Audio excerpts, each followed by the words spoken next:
So one more question, Dr. Alpert, about how to know if a person's having a heart attack. Suppose you're at some friend's house for a dinner party, and whether the person's 18 or 38 or 58 or 75, Sure. somebody starts to have pressure or discomfort in their chest. What questions are coming to mind for you that would lead you one way or another to say, hey, this is suspicious, you need to go to the emergency room, versus, I don't think this is something to worry about, just stay and enjoy the dinner party? Good. It's a very good question. So, of course, we can't see into somebody's body, right, like Superman. So I can't tell for sure, but there are certain characteristics of the discomfort. So if the patient is telling me, or the individual at the dinner party is saying, I'm having this indigestion, and also I feel something funny in my left arm, or I have this indigestion and I've got this funny feeling in my jaw, that's very suggestive of heart pain.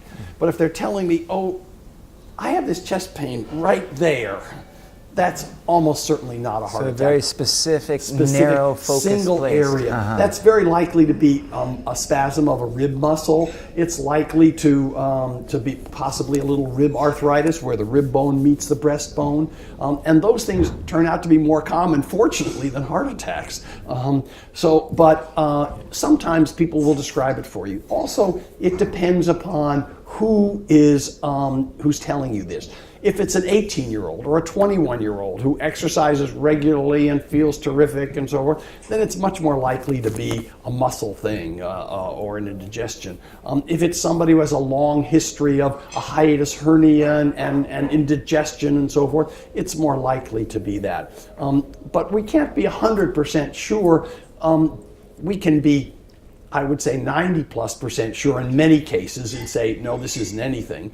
Particularly if I press on the patient's chest, oh, that hurts, right? That's the pain right there. In other words, you're reproducing the pain by pressing on it. That's not a heart attack. But if the person's in the right age and they have so-called risk factors, as we talked about, high blood pressure, diabetes, known high cholesterol and so forth, cigarette smoking, then that's a person that probably ought to say, let's go to the hospital.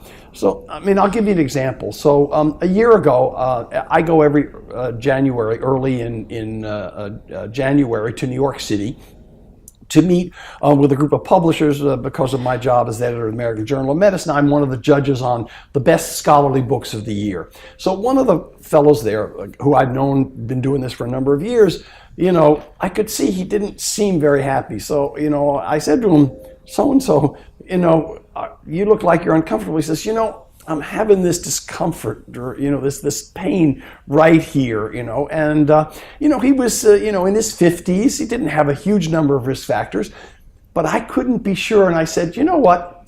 Let's just go off to the closest hospital is the Beth Israel Hospital nearby. Let's just have you get a cardiogram. And he got a cardiogram, and it wasn't totally normal. They actually kept him overnight, and the next day they did this angiogram. It was normal, and so I saw him this year at the meeting. He says, I can't tell you how grateful I am, because of course it could have been a heart attack, and if it had been, I shouldn't be sitting in the meeting. I should have been, doing just what was done. Mm-hmm. And very often we find that, as you know, that no, it's not a heart attack. Hey, that's good news, Sometimes we also find, though, it's not a heart attack, but the patient already has some atherosclerosis, and that gives us the impetus to say, hey, this was not a heart attack, but you're heading down the road towards a heart attack. We need to make corrections in your lifestyle and your certain things, your blood pressure control, your diabetes control, and so forth.